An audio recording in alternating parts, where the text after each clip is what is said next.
would like to make an acknowledgement. We meet here today on settled indigenous land, which is traditional territory of the Chinookan people through Wasco, Wishram, Warm Springs, and Grand Ronde tribes. Let us honor this land as traditional native stewards, past, present, and future, and strive today to embody a commitment to cultural equity and reconciliation, ecological conservation, and sustainability.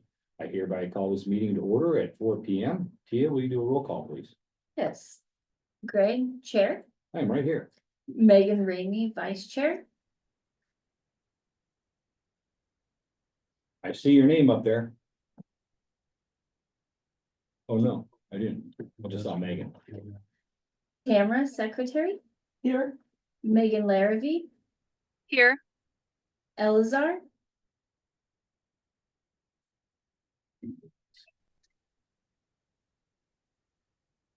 He Can you put see it? Stop down Here. there.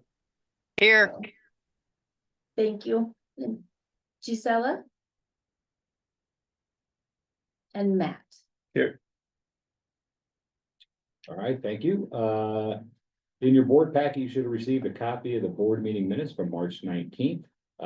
Does anybody have any changes they'd like to make?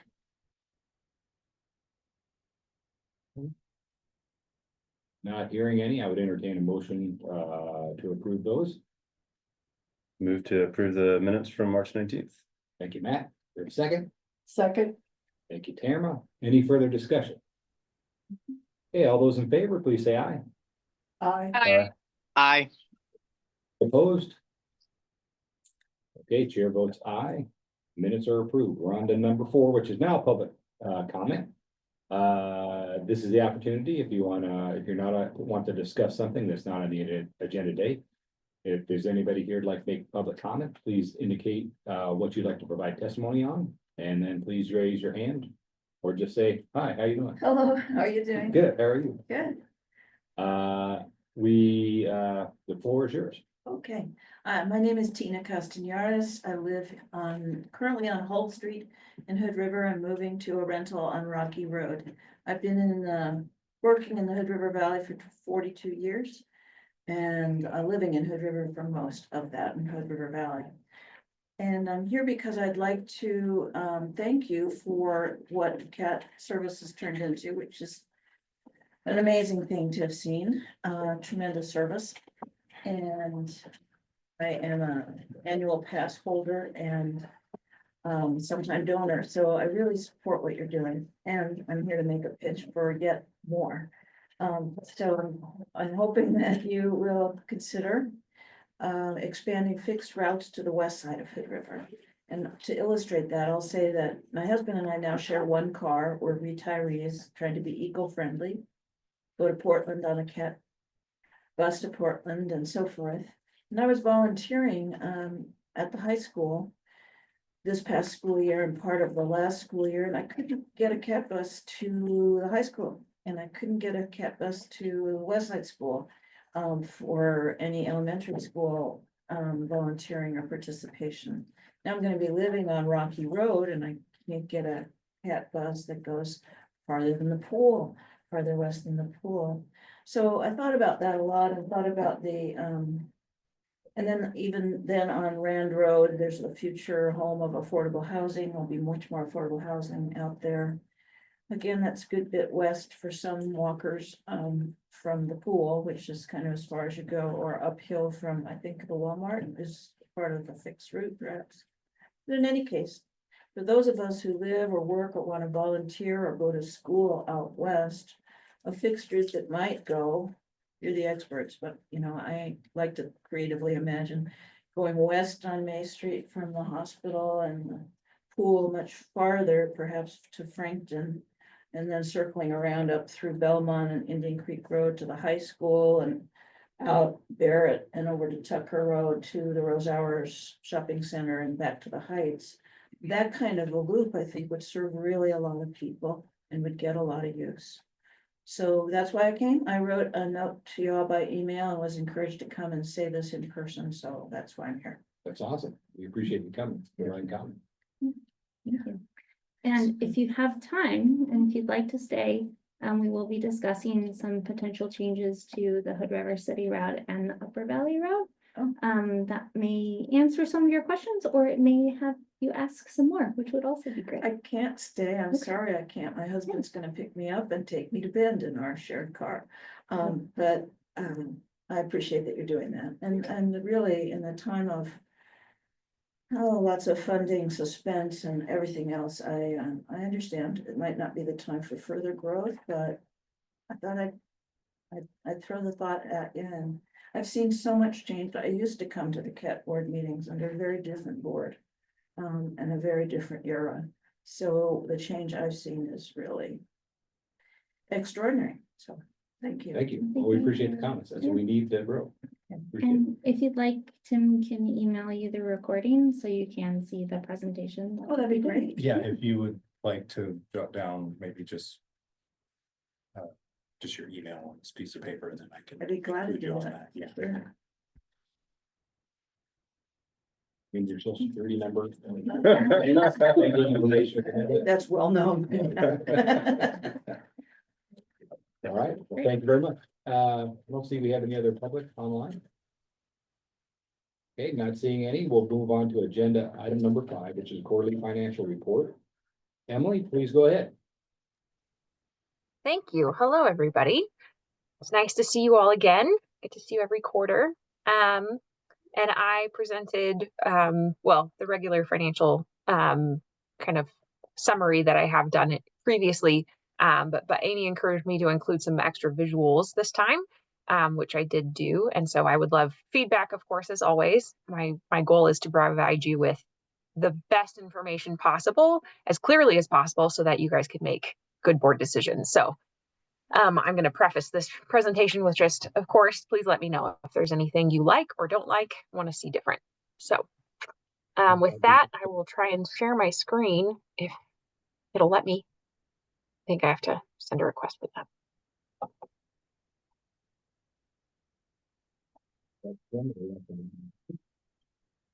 Oh, he'll approve that. Okay, here we go. I think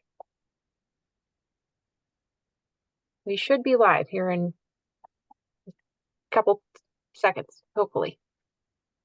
Let me know. Yeah. Okay. So on the left, like usual, is the notes that I'm mostly going to be covering, and on the right are the actual reports. I'm not going to go through every section of the report. I'm just going to kind of do a high-level review as usual, but you're welcome to look more in depth and read more word for word on the summary that I've provided. So for the start, or for the end of the third quarter of this fiscal year, on a cash basis, you guys had about $1.4 million in the bank, which was a $113,000 increase from the prior year. And as we've been talking about for a long time now, the cash was redistributed between a number of accounts.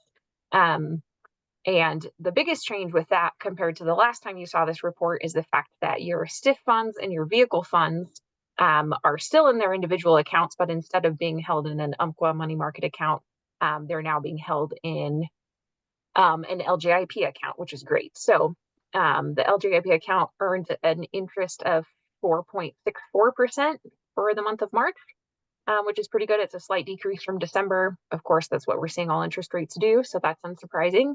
But for the year, as we'll cover later, you guys have a lot more interest this last year than you did the previous year. So that's good news. And then I did a statement of financial position kind of in a percentage visual here. And because of the way accounting works, your assets will always equal the total of your liabilities and equity. So right now your assets on a cash basis are cash. So that's always 50%. And then the other 50% of that is your fund balance and your liabilities. So the liabilities only make up 0.2% of that 50%. And your fund balance is much bigger, which is great. That's good news. You want to have lots of fund balance because that means you're fairly solvent. So moving down then to review those things, the credit card balance at the end of March was $3,000, which was about $2,000 more than the prior quarter, or this time last year. Your payroll liabilities were less than this time last year, but most of that, again, like usual, is just retirement contributions and what is the word I'm looking for? Union dues that get withheld every month and then not paid till the following month. So not a lot of accrued payroll liabilities. Most of your things are in fund balance. So the equity or fund balance in your case for the district is mostly unrestricted. So again, up here you can see that of that 50%, 39.42% of your fund balance is unrestricted. And then 8.78% is restricted for STIF and 1.59% is restricted for the vehicle funds. So I don't know if it's more helpful for you guys to see it in a percentage form as compared to just the straight dollar amounts, but I think it's kind of an interesting visual, at least, to see that most of your fund balance is unrestricted, which means obviously you can use it for whatever it is you deem necessary. Moving down, you guys have any questions on that before I move on? Okay. For the statement of activities, we start with the revenue. So your revenue this year was 2.7 million, which is about 622,000 more than the prior year. And you can see that most of that is your federal revenues is a huge increase from the prior year, and your state revenues a pretty significant increase from the prior year. Some of that has to do with the bus reimbursements, obviously, that you did receive. So that's a big chunk of that. And then also your interest income is much higher than it was last year, as we discussed. So you actually had like negative interest income at this point last year. So that's nice to be able to control your own interest rates this year. And then there's some fluctuations between like reimbursement income, sale of equipment, miscellaneous revenue, fair revenue, but they're all fairly equal. You know, they kind of even out. For the most part, I wouldn't say there's any huge significant jumps or changes in those. So all in all, fairly consistent revenue, other than you have more grant revenue this year than you did prior years or in the prior year at this point. The cost of goods sold, so that's just your operating expenses, compared to last year have increased. So this time last year you spent $463,000 on operating revenue or operating expenses, and this year you're at $664,000. So that's about a little over a $200,000 increase. And I've compared that again visually here. So you can see that your fuel was a decrease from last year. So you actually have about $40,000 less, $33,000 less in fuel. But the vehicle expense and the operating expense themselves are quite a bit higher. So the reasons for those are that you guys had a lot more vehicle repairs this last year than you had in the prior years. And you got a new dispatch software, which cost quite a chunk of money, but is good for the next 3 years. So kind of a big upfront cost, but will reduce expense, you know, in the long term, which is good. Otherwise, your operating, your driver expense and advertising and marketing expenses are the tiny ones you can't hardly see in this graph here, because they're fairly equal. And then your grant and contract match funds are slightly higher this year too. So overall, your total operating expense again is up, but I would say that that's reasonable considering the changes we've seen in some of the choices made in, you know, obviously fleet getting older and having to maintain those, and then the other operating expenses and paying for a new dispatch software. So that makes your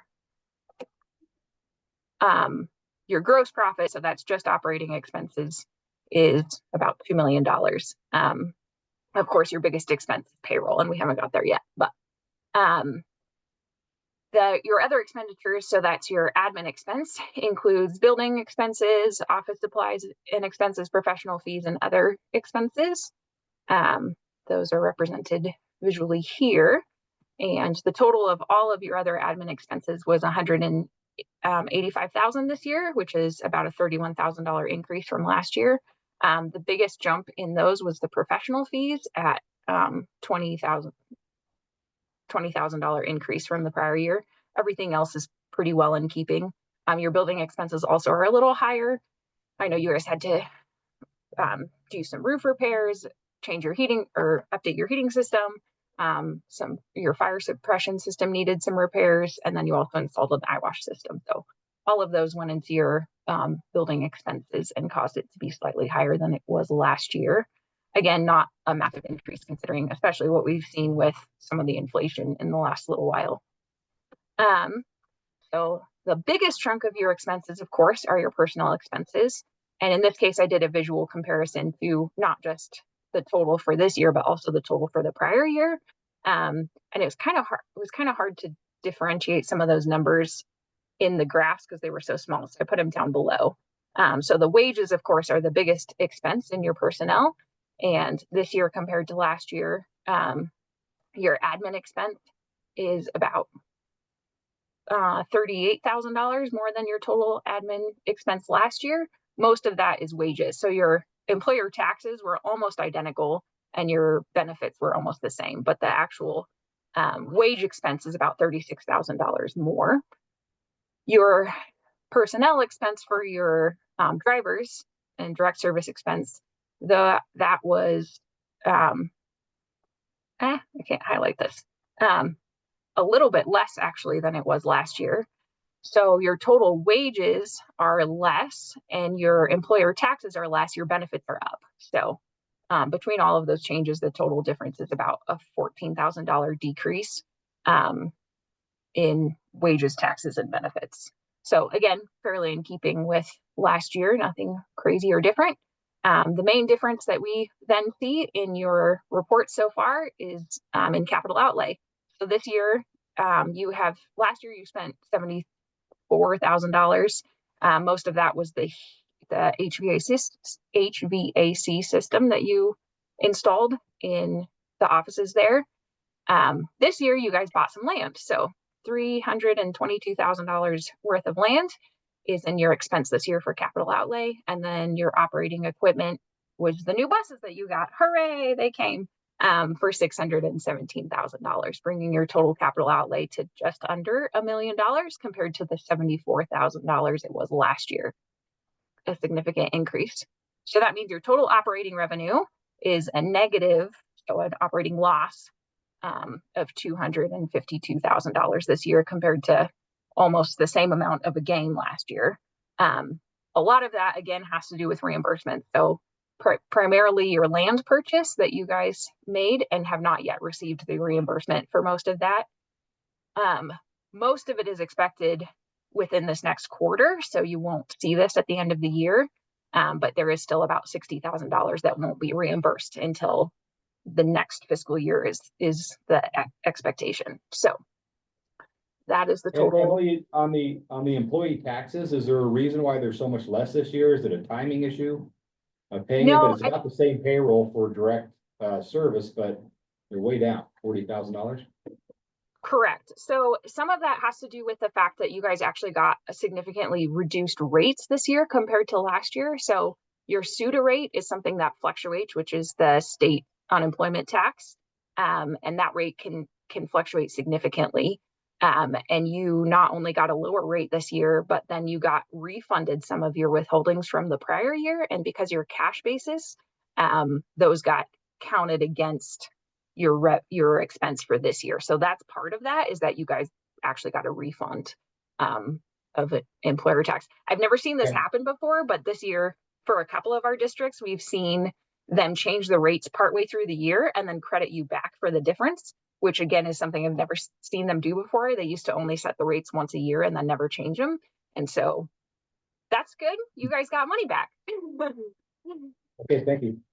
And Yeah. then, what line item will we see the land reimbursement on? Was that When a it state comes. grant or a federal grant? It's a federal grant. Okay, so then it'll On the come revenue. in. Okay, got it. Yep. Yeah, so this federal grant revenue line right here, 4,500, will go up by even more compared to last year then at the end of the year, assuming we get the reimbursement that we are anticipating. Any more questions? I love it. I love your questions. Okay, So other notes for accounts receivable, I'll scroll down here. I didn't touch on the budget items, but that's because I'm gonna do the budget kind of at the end. So your accounts receivable, your AR aging as of March 31st was about $16,000, and most of those were fairly current. Your accounts payable was $23,000. And again, most of those are fairly current. You have a few like credits outstanding, but for the most part, everything's pretty current and not huge. For the budget, you guys are on track for your budget. So you guys budgeted with the anticipation that you were going to be doing a lot of capital outlay and get a lot of grant reimbursements for those, and those haven't happened yet. So you'll see that on your budget. So for admin, you're online, you're actually at 53% of your budget, and we're 75% of the way through the year. So very much on track. And for budget law, it's only the bottom line here that matters. So if you go over in a specific category, for example, in personnel expense, that doesn't matter as much as the total bottom line. So bear that in mind. The materials and services, personnel expense, and capital outlay, you can see that's the biggest difference here, is that you guys had a big capital outlay anticipated for your operating, and that hasn't happened yet. So for your total operating budget, you're still 57% of what you anticipated, and everything looks on track. I don't anticipate that you'll need a supplemental budget this year, but of course, we'll keep an eye on it as we near the end of the year.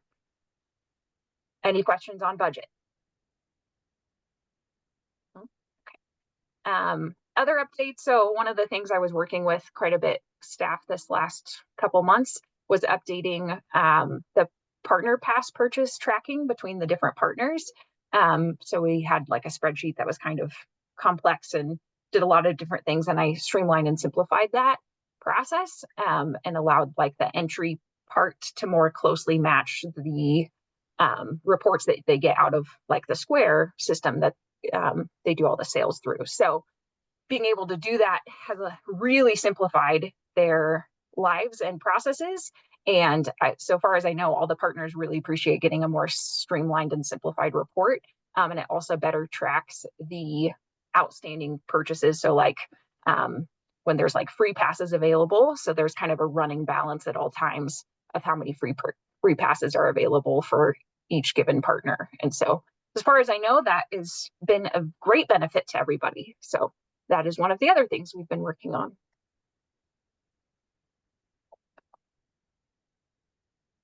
I think that's all I have to present. I don't know if anyone has any additional questions.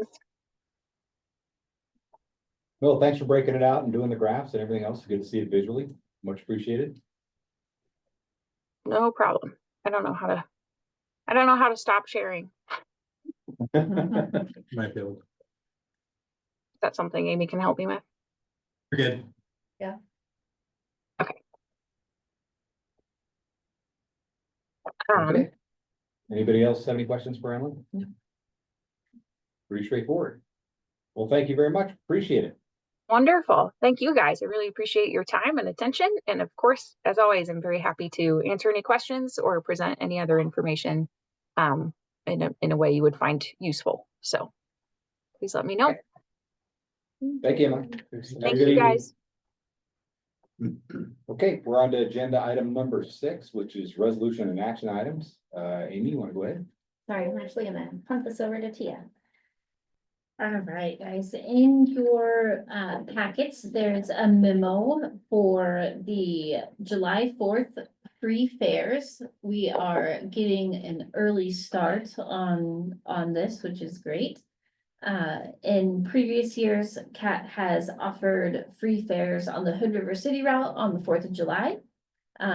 This initiative helps reduce traffic congestion and encourages community members and visitors to use public transit to attend the 4th of July festivities. In 2024, however, we did not offer those free fares on the Hood River City route because we unfortunately failed to realize it was approaching and didn't have time to bring it to the board for approval to be able to move forward with that. moving forward, though, staff would like to have the board consider the following options. One is approving ongoing annual free fares on the Hood River City route every July 4th. Another option is have staff bring this request to the board each year for individual annual approval. The impact of offering the free fares on the 4th of July is, of course, we have a loss in that revenue on that city route for that day, which is roughly $100.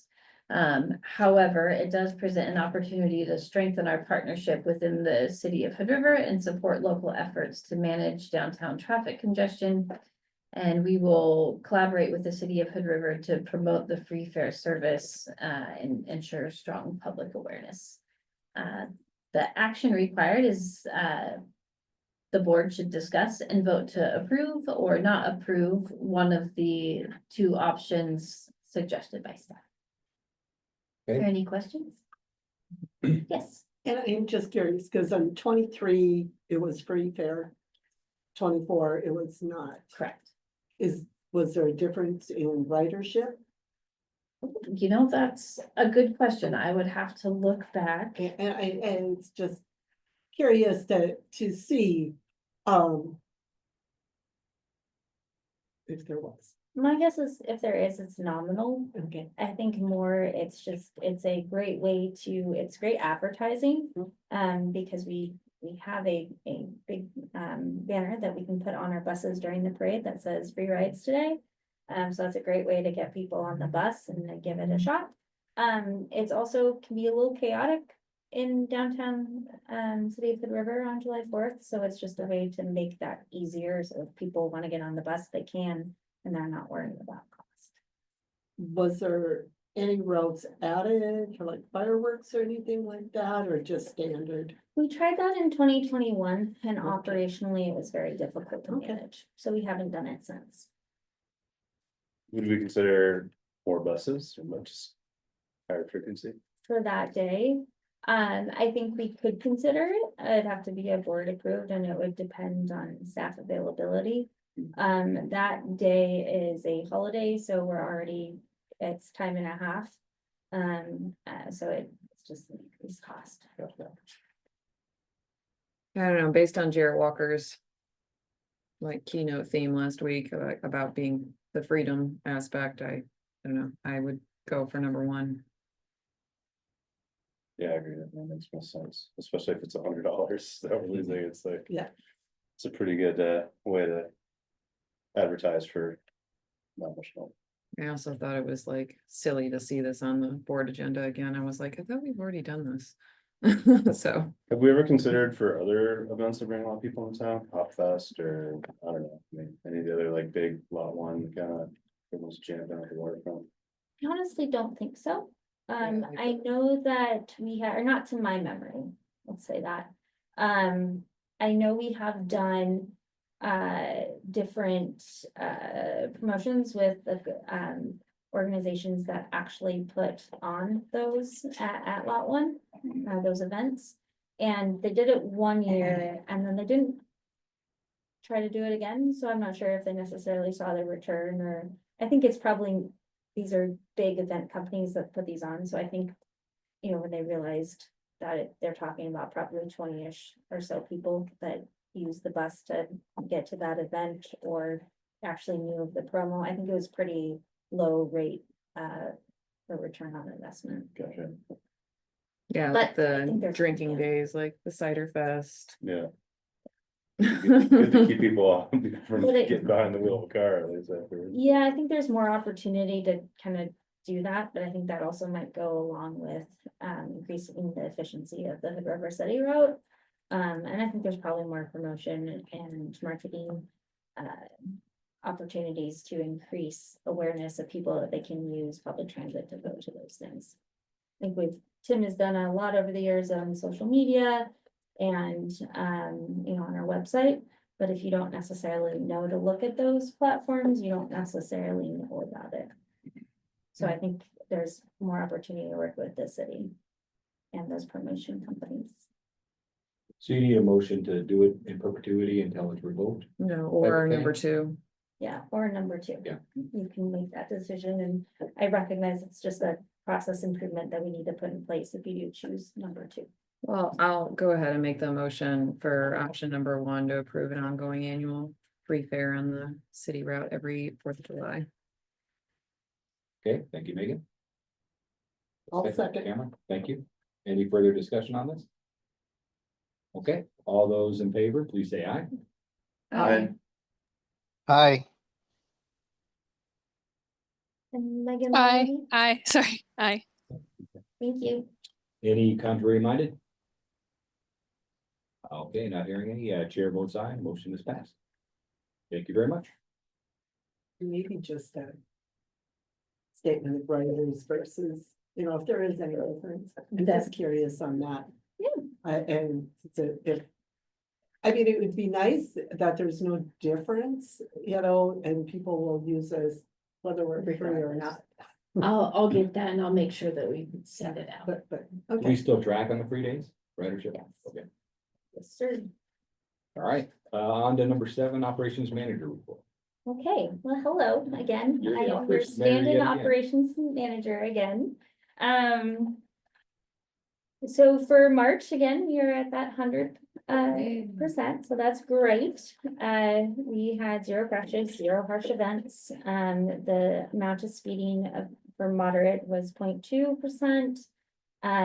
The amount for heavy went up just a slight amount from last month, as did the speeding severe. And our field supervisors, whenever we saw that, have addressed and done coaching moments with the drivers. Just a note, in March, our fuel costs decreased by 0.9 cents per gallon. For How? awareness. My guess is it probably has to do with just when the billing occurred, would be my guess. We did, correct me if I'm wrong, but I think we also reduced some night service Yes, as well. thank you. Yeah, the Gorge to Mountain service, we reduced it a bit in mid-March. All right. So for the operations data, vehicle hours driven, was just above March, and that is even though we reduced slightly because of the Gorge Mountain Express, it is more days than February, and in February we had a lot of snow events. The vehicle miles driven was also increased a tad. And surprisingly, the fuel cost went down. But again, I think that probably mostly has to do with when that billing occurred. Because the billing is not necessarily specifically matched with the month itself. So formal customer complaints, 3, and 6 for vehicle, or sorry, 3 for vehicle incidents, and then 6 for customer incidents, and I'll discuss those a little bit. Formal complaints, rider called to report the driver had been rude, questioning who questioned their ability to use the stairs. Rider wanted to express that all buses should wait for each other and not leave until each route had arrived. For the first one, we did look into it and did not find anything that needed to be done. And for the second one, there was nothing really that we could do except for notate it, so you guys were aware. For vehicle incidents, the driver did bump into the mirror of another bus while in the bus garage. There was no damage done. The Columbia Gorge Express bus did lose air from a suspension while en route, but aired up when shut down. The bus was deemed safe to drive back to the cat station. And then it was then addressed by Shecky. The ski and snowboard equipment rack on bus 469 did fall off while the bus was operating between Mount Hood Meadows and Cat Station. Immediately the bus was taken off route, and then we did contact the manufacturer of the ski and snowboard equipment rack, and we have since modified it to be more robust. Any damaged equipment there for people, that reimbursement? Okay. The fire suppression alarm did go off on a Columbia Gorge Express bus on its way back to Cat. The bus was able to return safely, it was taken out of service, and the mechanics did address it the next time they were there, and it was taken out of service until then. For customer incidents, rider boarded the Hood River bus and told the bus that they had lost their pass and asked if they could board without one. The driver told them they needed a pass or $1. The rider continued to ask to ride for free, but ultimately paid. Rider boarded the Upper Valley bus. When the driver asked which stop they were going to, the rider used profane language and asking why it mattered when he stated he was going to the cat station. The driver informed the rider that this was the Upper Valley bus, so the rider deboarded. Gorge Mountain Express driver reported that riders were consistently eating on the bus and leaving their food trash. The driver made an announcement. This is unfortunately just the piece of the service. 2 individuals were in the bathroom at the cat station for an extended period. Staff checked on them, and then individuals stated they were cleaning the bathroom. Staff went back out, and then individuals had exited but still had the bathroom key. Staff asked for the key, and they were verbally abusive, but they did leave the property. The Hood River City bus driver had finished the route and was waiting for the next driver. A rider wanted to board the bus. And the driver asked him to wait. The rider did not wait and boarded. And then we were eventually able to get them off the bus. A rider called upset to see when the Hood River City bus was coming, as I don't think we did not count these up correctly. This is not 6. This is way more than 6. we- Customer incidents. Sorry about that, guys. We will update those.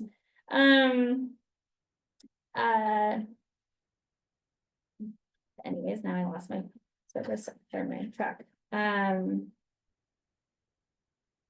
The rider called upset to see when the, Thank you. When the city bus was coming, and they were out in the rain. Upon review, the bus had already been to the stop as scheduled, but the rider was not at the stop.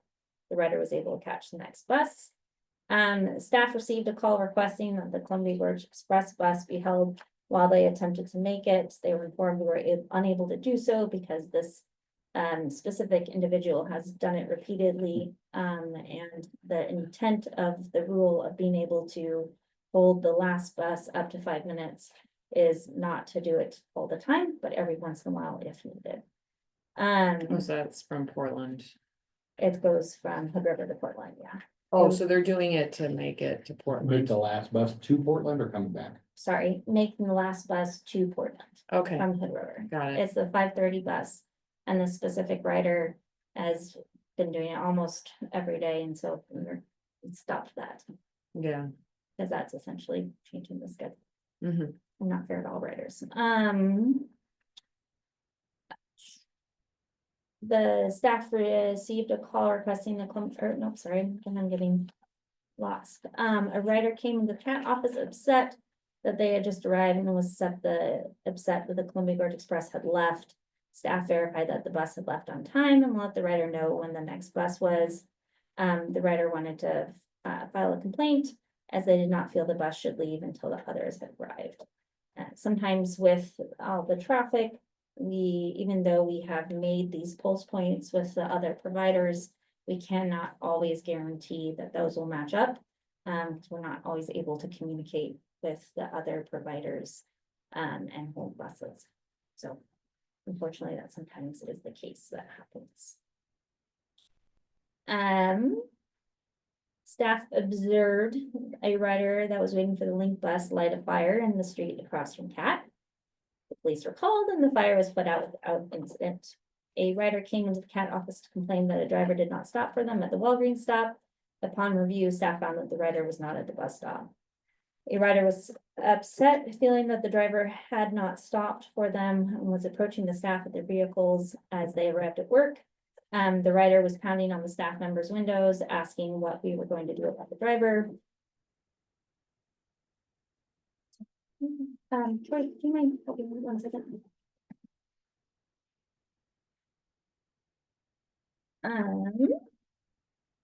And anyways, this individual continued to escalate their behavior. We called the police and we did trespass them for 30 days. A rider on the CGE bus consistently left food on the trash. Again, we talked to the drivers and there's not a whole lot we can do about that sometimes. Vandalism, none. and there's no harsh events or distracted driving. The employee of the month was Rod.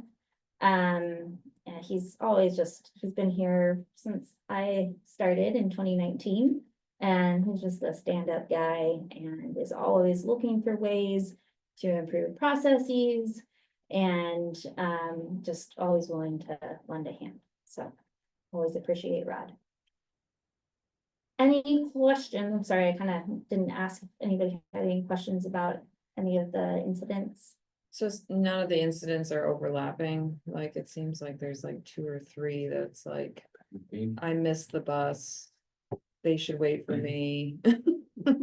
I totally understand that one person's like, it like, it's like blood boiling when you're on a bus.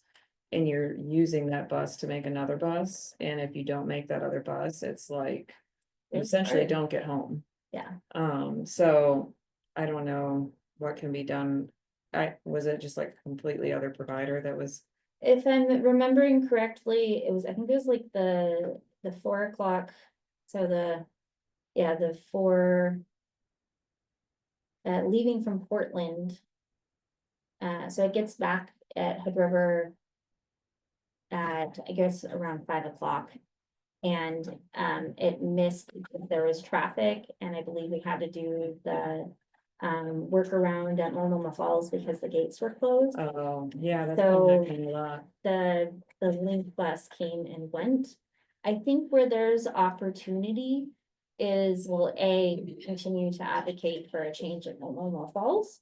But B, as we go into this next stage of the Gorge Pass partnership and coordination, we look to figure out how we can connect our radios.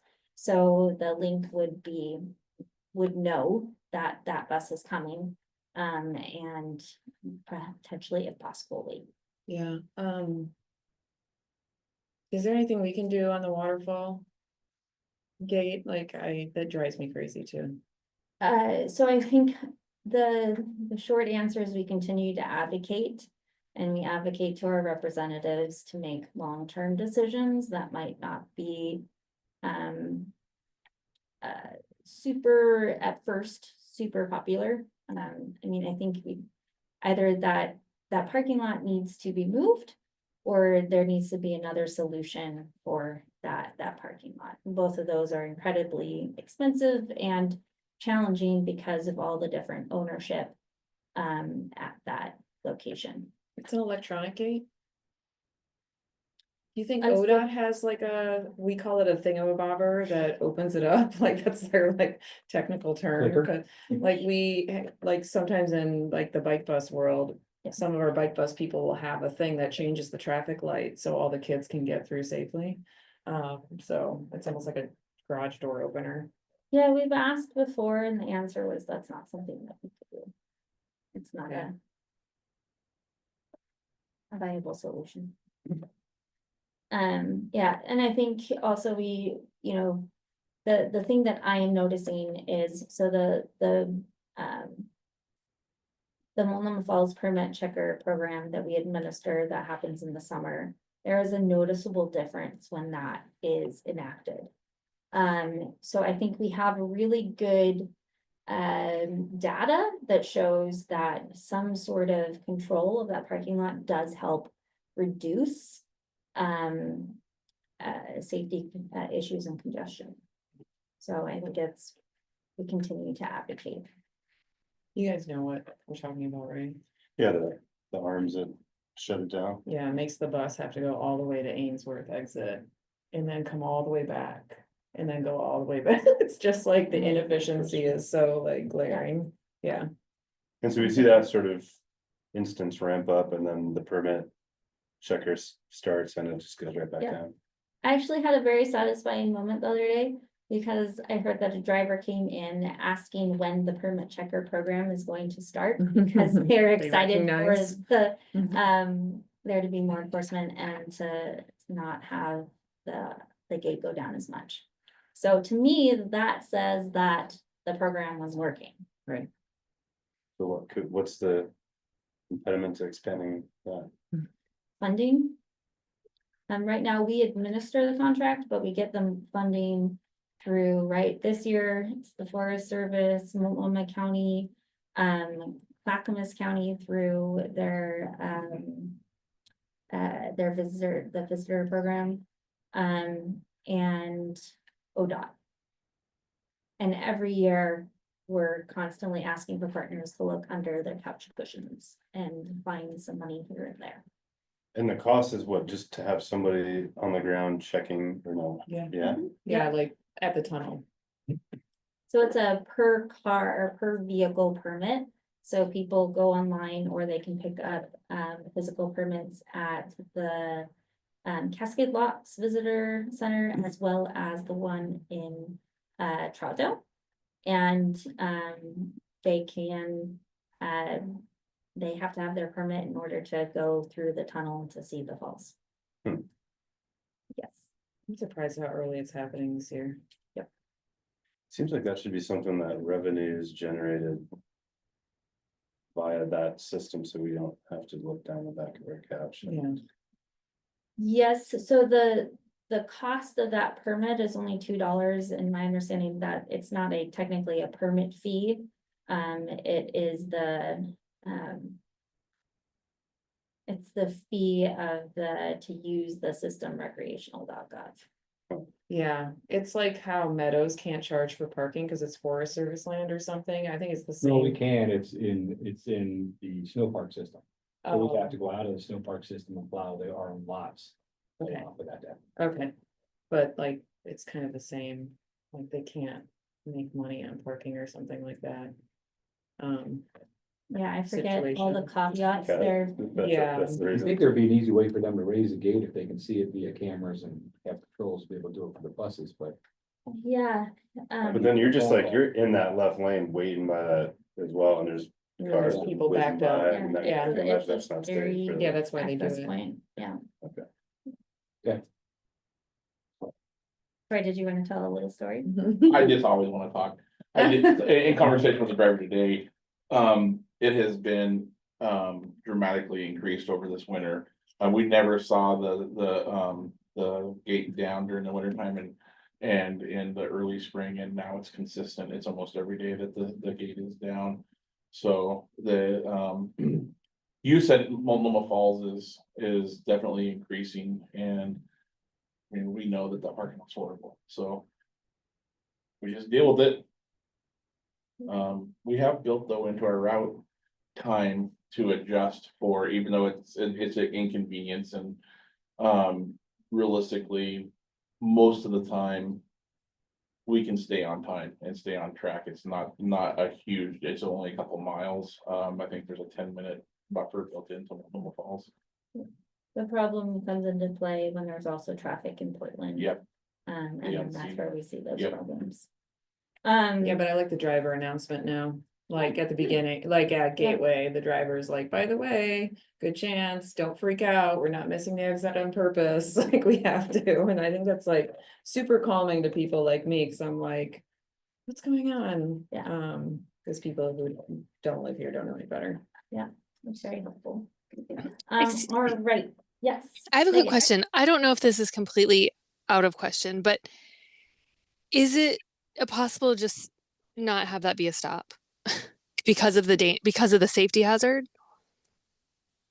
So I think, I mean, potentially, right? But I think that the reason why we are able to get some of the funding that we can get is because we are a huge piece of ODOT's congestion and mitigation plan to serve Multnomah Falls and reduce that congestion. Okay. Yeah. I mean, it's understood, but I feel like this is constantly like a bit of an issue, and I do think of the safety, and I think of like just what you were saying, like when you're even as a driver, if that left lane starts getting backed up, it's so uncomfortable when you see stopped traffic right there as a singular driver, not even a bus with people. So I wonder if there would be a way to, not say threaten, be like, but this service is becoming more and more challenging. And then is there a way we can control the gate? Because that would allow us to do it more safely. Yeah, I mean, as board, you guys always have that ability to do that. I think I can check in again with, ODOT and, cause I would refer to Hobie, but, it's a different, ODOT contact, that I talked to about Momoma Falls. I'll ask them again and again, express your guys' concern. And then maybe it's worth writing another letter and sending it over to the Transportation Commission. Tamara. Is there a certain time, is it like that 5 o'clock time or Midday. midday? It's midday, okay, It's anytime it's pretty. okay.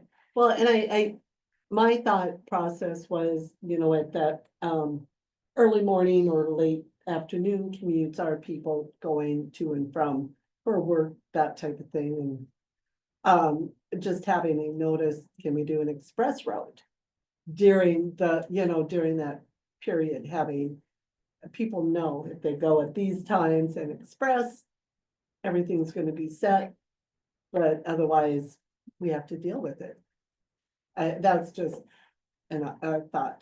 Yeah, I think we continue to use our voices, and I think if you guys would like to go, or I would encourage that, I can draft up a letter for you guys. Again, expressing your concern, and, you can send it to the powers that be, and, Hobie, are you available? Do you have any other thoughts of how we could advocate for ourselves? Thank you for the opportunity. Hi, everyone. I think that having the board or personal stories really does help with legislative discussions. So I encourage more, if you're willing and you want to do that, that is a good way to encourage those conversations. I don't have anything specific because as an ODOT employee, lobbying isn't something I'm supposed to do, but but I encourage you to please do that. And I've seen good results from commissions hearing your stories. Yeah, cause transit should be like the priority, like if you're. Yeah. On the bus, you should get there before people in personal vehicles do, so I Yep. don't. It's just part of the, that kind of the value proposition, and that's what's so annoying about it is to have to pass that exit and come back. Another thing about the clicker, I said, I'm sorry, this will be the last time I talk. Yeah. The cars pile up in that left lane, and so there's no way that having a bus. Yeah, having to back control, up, yeah. they'd have to open it up and let a flood of vehicles go in before them. And then you're putting in a bunch of vehicles that aren't ready to be in there to park. And so right now, the best option is to just bypass it and go around. It is a small inconvenience, but it does keep people going to the falls, and that route is the safest route for us. We're coming back on the eastbound or the westbound side, and there's obviously no gate. What we found is people have discovered our trick. Oh, that's what I was wondering too. And follow us around and Yeah. and go in Yeah. and utilize that. Yeah. Alrighty, so we'll put on our next steps is to work on an updated letter. And then my goal will be to get that to you guys by the next meeting. Just a quick question, how much of a negative would it be to just make that every time round? To just bypass Oh, that that? would be driving, drive every driver and passenger crazy to have to go past the Multnomah Falls. Okay. And come back to it. It'd be kind of. Be a psychological impact of everyone. Well, not only What are just we like, doing? well, yeah, you're passing. You're talking how many percentage of the time that this is blocked off? Well, currently right now, it's, I would imagine to say it's happening every day during the middle of the day. I think it's impacting probably during the summer and the busy spring season, about 30% of our trips. Just based off of the notifications I get for when the gate is closed. On the weekends, it's probably a little higher. I think, yeah, I mean, I think it's a good workaround. I think if we did Ainsworth every single time, it would just be frustrating for all the times in the winter where it's not nothing. Yeah, sure. So. Yeah, it'd be huge. Yeah. I don't. How difficult is it to track that? To get that data? What's the percent of that? Put it in the table. I love tables. That'd I be could good. it would take me a bit, but I could probably get something drafty and include it in the letter. Oh, I certainly don't want to be a onerous task, but. Well, You meant just be able to share with the state, like, here's what's happening. Yeah, it's just, yeah, it's, I think it would Use it be better, use it for worth art. the time. Yeah, It'd be okay. worth the time giving that actual data. I also want to make sure I keep us on. track Yeah. here. sorry, into the weeds we go. Because we were just about to do ridership, I think you're going through. Correct. We gotta move to And that. I'll keep it kind of short. Ridership is doing great. Even our upper valley is increasing again, so that's wonderful. Compared to the previous month, we were up 6%, and compared to the same month in the previous year, we're up to 7%, and that's pretty great for March. That's not always the case. And I am really interested to see how these new buses are going to help with our ridership on the Columbia Gorge Express during the summer. So I think it's something to look forward to. So for boarding riders per hour, we're averaging about 5.37 per for all of our routes. If you're looking at the Hood River City, we're staying at that 5.5. Columbia Gorge Express is almost at the 6.4. And the Gorge to Mountain is almost at that 7 riders per hour. Great. Okay. Next. Oh, sorry, it's back to Greg. Well, your no Dog Mountain update, Oh, yes, I'm sorry. Thank you. you had Gorge to Mountain my recap packet. and Dog Mountain update. Thank you. So Gorge to Mountain Express, we ended strong. We had a lot of learnings. I think this was kind of a tough year, but I think the team did a great job. And I think we made a lot of improvements over last year, a lot of operational improvements. For Dog Mountain, that's gonna start on April 26th. And it's every weekend through June 15th. Troy and other field supervisors have started training the drivers, and we are all set to go on that. Okay. Now on to your executive director. report. Hi again, I'm the executive director, Amy. Time for my report. Quick update on the fiscal year 25 through 27 biennium funding. This is informational only. I got a couple updates from Hovey. It looks like there have been some progress on the funding for the next year. And our 5311 funding, there might be a slight delay in reimbursements, but not as extreme as we were originally expecting. There will still be about potentially a year of delay for our 5310. So the 5311 one, that's we're going to be using those for operating all of our local services, or a portion of our local services. So that the fact that that will not be delayed is huge for us. The 5310 funding, that is what we use to fund our preventive maintenance and our mobility management efforts. It does sound like there will still be a large delay in receiving those reimbursements. So we will plan for that. That's not ideal, but we do have the buffer where we can cover to an extent. It's just going to make it a little tricky on which other projects we move forward with, and we'll just have to be very strategic in those decisions. For example, some of those capital projects will just delay it a little bit longer, depending on the status of those grants as well. Yes. Is there any concern that funding may be pulled? From what I am hearing, and Hovey, you can chime in on this, but from what I am hearing, not as of now. Is there anything else you would like to add about that federal funding piece? I think I can just say that from our director, she has told us that FTA has not put any holds on any funds. They don't have any direction at this point to do any of that. And the 5310 and 5311 right now are annual allocations. So this allocation has already been through Congress and has been allocated to the agencies. So I don't see any change right now.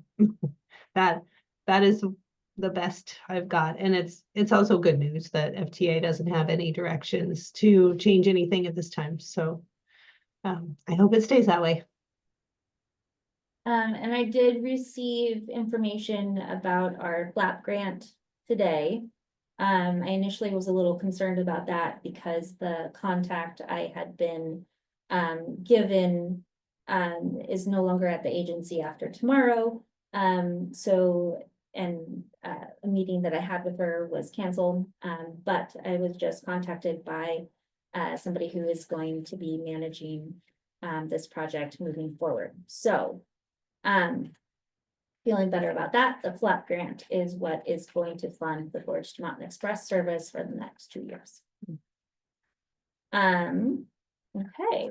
Can I just clarify something? So we're basically gonna just use reserves as sort of a bridge on the 5311 or 5310 delay. It's my understanding, and again, Hovey, please add anything, but my understanding is they were able to clear up some of the contractual issues that ODOT had with FTA.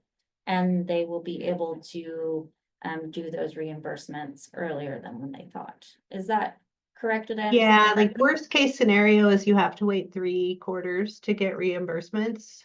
And that's a burden on the agencies. So we're trying to front load some of the operations funds and make sure those are always going to be available. But at this point, yes, that would be plan B. Use your reserve funds and you would still have eligible costs effective 7/1. You just wouldn't get reimbursed for those for some time.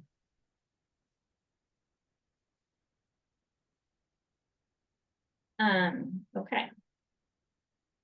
Any other questions on that? All right, thank you, Hovey, I really appreciate it. Okay, so for the City of Hood River route and Upper Valley update, Tim, can you put on the PowerPoint real quick? So I just wanted to give you guys an update, kind of where we are. In the past, we've talked about how we are gonna make our Hood River City route more efficient. And then also, the plan change for the Upper Valley route from a deviated fixed route to a fixed route. So just wanted to do a really quick update. Tim, next one.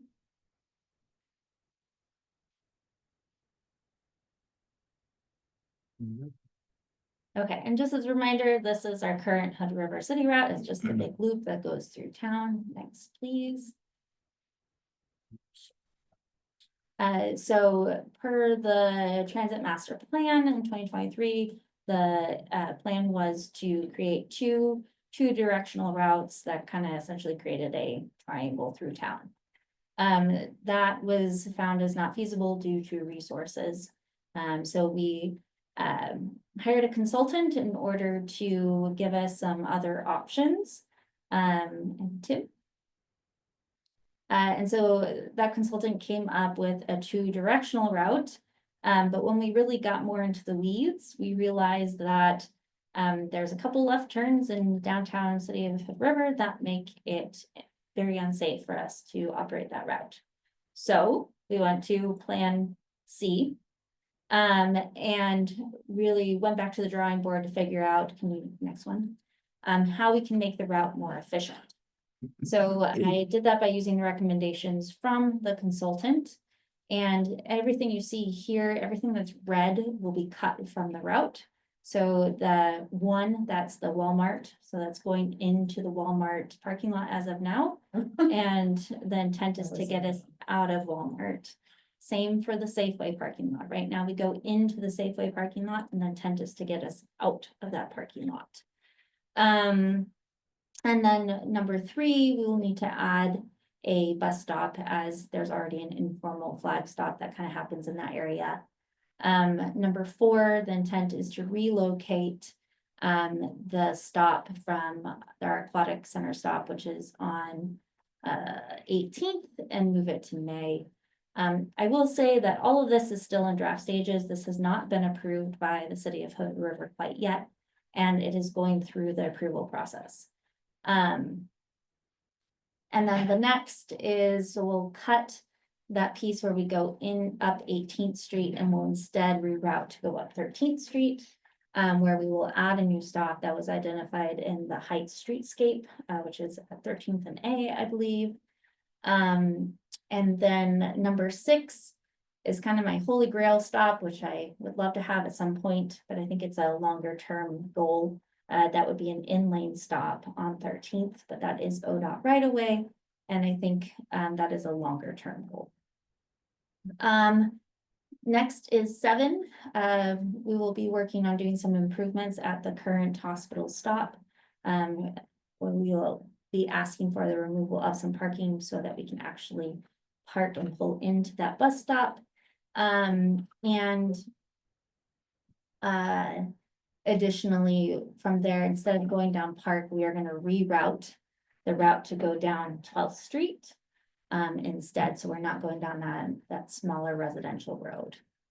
And then the other big change is number 9, where instead of going to 8th and Portway, we'll do a smaller loop, and we are requesting a relocation of that bus stop to 2nd and Portway. Anyways, any questions or thoughts? I know I'm kind of spewing a lot of information at you. And I'm happy to send this out as well, so you have a copy of this. I just. Is there another thought process here, or, because it doesn't address, what had been brought up earlier with this route here, this rerouting, as far as like going into Belmont or West side. West Side. West Side, oh, gotcha. So I think I'm gonna reach out to that individual to learn more about her situation. But no, we don't go too far into the West Side. What might actually address some of her concerns is how we're gonna be the proposed routing of Upper Valley. But there's only so much we can do with our current resources. Per the transit master plan, there is a West Side route that would go to the West Side. Based on the current funding that we are seeing, I am not sure when that would be possible. Has there been any indication when the Rand Street construction and development will happen? My understanding is they're breaking ground pretty soon here, but they're not gonna be doing a road that goes all the way through. So it's really hard for us to serve that route because it is on a steep hill. And there's no way for us to go through. So. Well, and the one thing with that change of the Walmart stop, I mean, that might be It something would bring there. it closer. Yeah. And then there's the Safeway. Well, the Safeway is gonna be a little farther because it's gonna be the Rite Aid stop. But yeah, that Walmart stop is gonna be quite a bit closer, and I believe that would be within a 1/4 radius, which is under the general rule of where you want your bus stops to be. Or within walking distance. So to some aspect, we are answering, I think the Rand, question, Yeah. you're getting a stop that's viable for that. Yeah. Cause that's, And now it's a nice, safe intersection. Is there a reason we don't, just go straight down 12th and have a little, because this is like no man's land. Nobody uses these parking spots right here. Just go It's a straight. great question. Okay. Down the line, that is the goal of the streetscape. Yeah. So when that happens, then that is the intent, is that we will move the bus stop over. And then it sounds like, of course, this is in still very early stages, but we might be able to get a stop that's closer to like the farm stand. Yeah. And that would help serve both, right? That would make it so people can get to the heights, but also make it with improvements to the sidewalks for people to get safely to the hospital. That left turn can be really annoying, 'cause Yeah. the stop sign there. That's why I was thinking about it as like a driver. I was like, I do not wanna make that left Especially if turn. you're coming through there at all, like after May Street lets out, it's Yeah. like, good luck getting anywhere. You mean that right turn? No, So you take out the right turn, you turn left and then this right immediately here go has down. a hard left turn to do. Oh, yeah. Yes. But that, As a driver, I would rather take that left turn than take the right and go down Serpentine and going down through that little pipe The area Pike that we're Street. going now. Yeah. oh, It- yeah, It no. definitely cleans it up a lot. Oh, yeah, yeah, the red line being gone is good. I can't imagine coming around that, and not know if there's a car coming up. Well, it's also a walking route for people, like Park Street is like, And biking route. yeah. So it's in my, like my safe routes to school scheming hat, that'll be like a one-way downhill. One way, or for vehicles one day. Sorry, I missed, what was the reason why we didn't just continue down 12th and then turn right at the hospital? That is our goal, with the new Heights streetscape, improvements that are happening, that is likely where we'll be able to be. Okay. Currently, the infrastructure doesn't really support that. For, safe, that the sidewalks are all broken up and they're not great. Okay. So the thought was to continue with our current stop on Pine and then the current hospital stop. To help address those needs, and then once the streetscape happens, then we'll just continue. Gotcha. Thank you. Yeah. Anyways, next, please.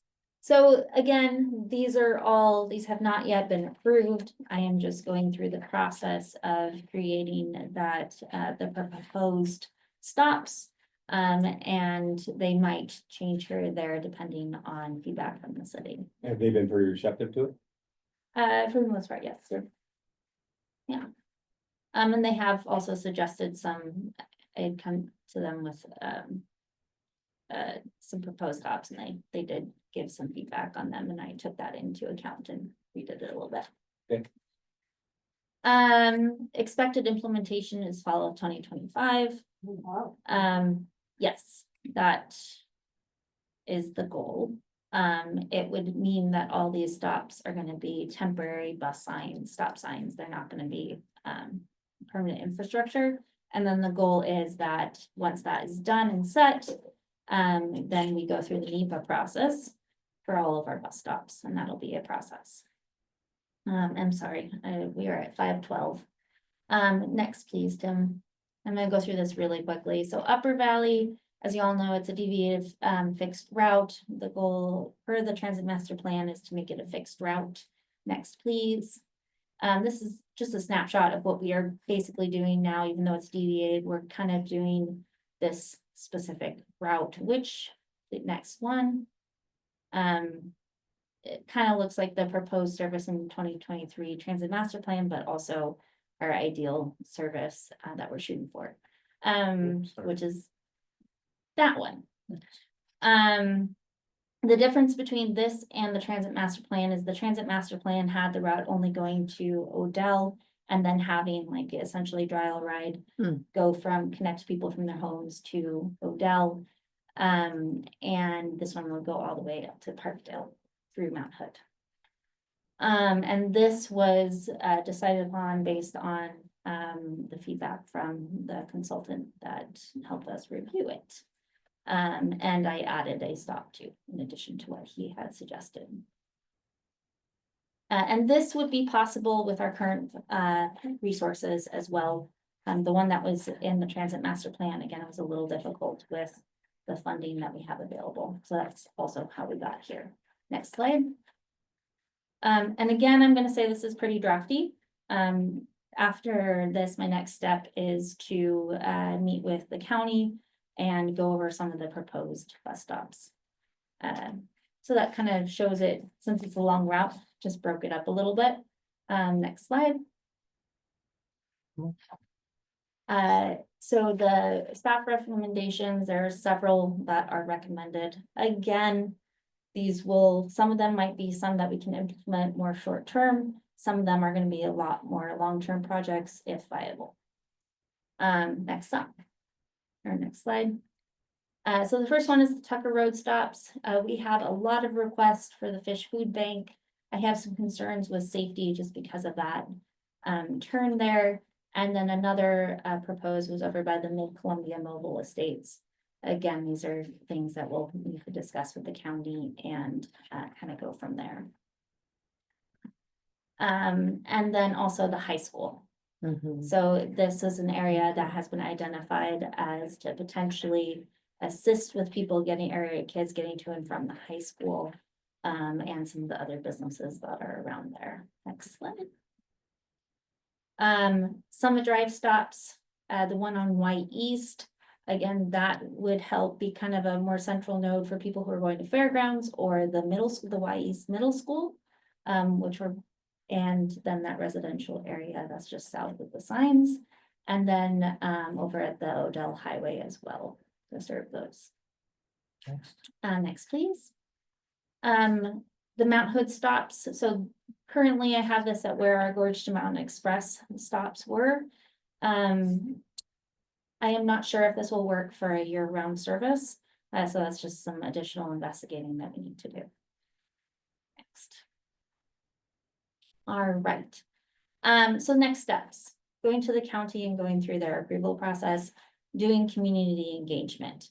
Making sure, since we are changing it from what we heard in the transit master plan, we need to go back to the community to confirm that this will meet their needs. And that looks like me working with community members, going to different community events, also going to the school.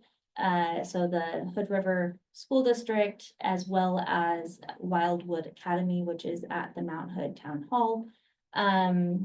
And going to the different businesses in Odell to understand timing and getting feedback. Again, the expected implementation is fall 2025. It might be something where we launch this with a minimal amount of stops and then we add the stops as we're able to. But we do need to move to a fixed route because of our dispatch technology. And we have our dial ride that's able to address our community members who need the custom pickups and drop offs. All right. And that's it for that. And that actually is my dispatch implementation update too, essentially. Again, just for information, it looks like launch date for our new dispatch technology is going to be June 30th or July 1st. We might be able to speed that up a bit, and that's what we're trying to do. And then we will be able to remove our current paratransit and fixed route dispatch technology, and then just maintain the deviated fixed route technology until we can do that final transition. So we will be able to minimize that overlap. Okay, so then the last one is Legislative Transit Day recap. As you all know, I went to Salem and advocated for additional statewide transit funds in the form of state employee payroll taxes. We currently get 0.01%, and the Oregon Transit Association is asking for 0.05%. So it is an increase, and I think there was a wide range of how that was recepted, depending on the different representatives that the transit authorities were meeting with. Yeah, so I think there's more to come and we'll see what happens. Did you meet face to face with any? I did. I met with Senator Bonham and Representative Helfrich. Okay. I think we need to advocate and advocate for our community members to reach out to those representatives and the senator and let them know how transit is important to this community. Yeah, and tomorrow is Advocacy Day. I can't go, unfortunately, in Salem, and then next Thursday and Friday is Oregon Active Transportation Summit, and Rep. McLean is gonna be doing a preview of the transportation package, and then Mayor Keith Wilson will be doing what he can to advocate for more statewide spending in transit and active transportation, so. Yeah, it's gonna be a neat little conference next week. All right, that is it for my executive director report. All right, thank you. We're gonna now move into executive session. I have to read that stuff. don't I? Yes, you do. Sorry, I gotta read it all. For ORS 192.6602 and 192.608, to review and evaluate the performance of an officer, employee, or staff member. The person does not request an open meeting. The reason for executive session may not be used to do general evaluation of agency goal, objectives, or operations, or directive or personnel concerning those subjects, and to conduct deliberations of person designated as governing body to carry on labor negotiations. Okay. So. Here we'll move us into executive session. Perfect. And we will, I was hoping that we were gonna be out at 5:20, but it is 5:20. So we'll most likely be out at 5:29, maybe go over a little more than that. Now say that. Okay. Do we have anybody waiting? Say it one more time, Greg. We're out of executive session? Yeah. Yeah. Let me make sure we have no. Two lines. I'm sorry.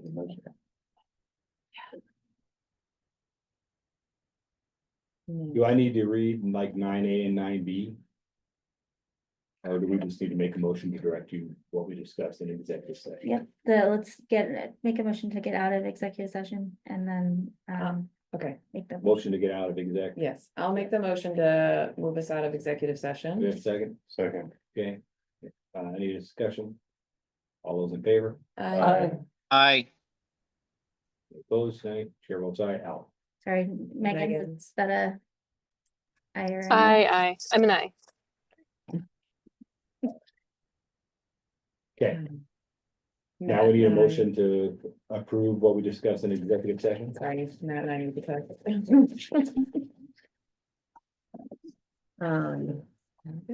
Sure.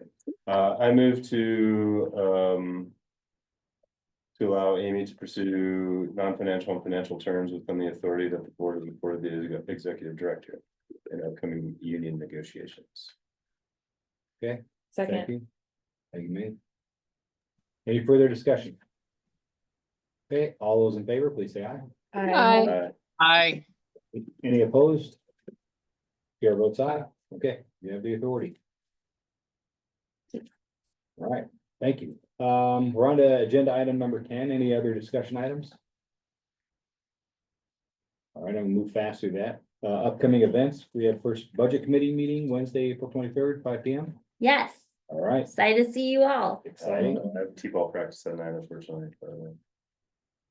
You should be beyond that. You should be doing T-ball. You're old enough. You can do better. Any other events?